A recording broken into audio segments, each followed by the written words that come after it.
அன்றைக்கு ஒரு ஃபேமிலி வந்துச்சு. நைட்டு ஒரு 8 மணி இருக்கும். ஒரே ஒரு பையன். இந்த ஃபேமிலி வந்துச்சு. பாஸ்டர் ஜோம் பண்ணுங்க அப்படின்னுச்சு. ஜோம் பண்ண டிஃபன் பாக்ஸ் கொடுத்தாங்க. நான் நினச்சேன் 2 சப்பாத்தி இருக்குன்னு நினச்சேன். நைட் சாப்பாட்டுக்கு சப்பாத்தி கொடுக்குறாங்க. யாரும் எனக்கு ஒன்றும் தெரியல. வெயிட்டாக இருந்துச்சு, நல்லா வெயிட்டாக இருந்துச்சு. சரி 2 சப்பாத்தியும் கோழிக்கறி இருக்கும் போல் இருக்கு அப்படின்னு சொல்லி ஜோம் பண்ணி, நான் அப்படி தான் அந்த விசுவாசம் ஜோம் பண்ணேன்.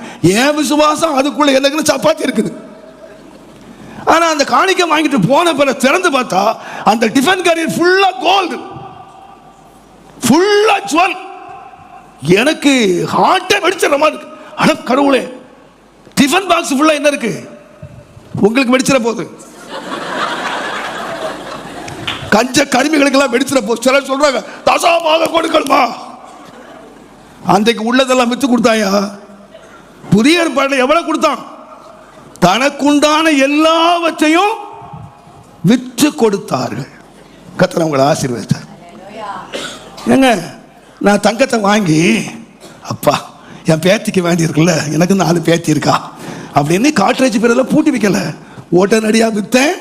உடனடியாக 2 கோயில் கட்டினேன். உடனடியாக எனக்கு வந்த கோல்டெல்லாம் நான் சேர்த்து வச்சிருந்தா கண்டிப்பாக ரைடு வந்திருப்பான்.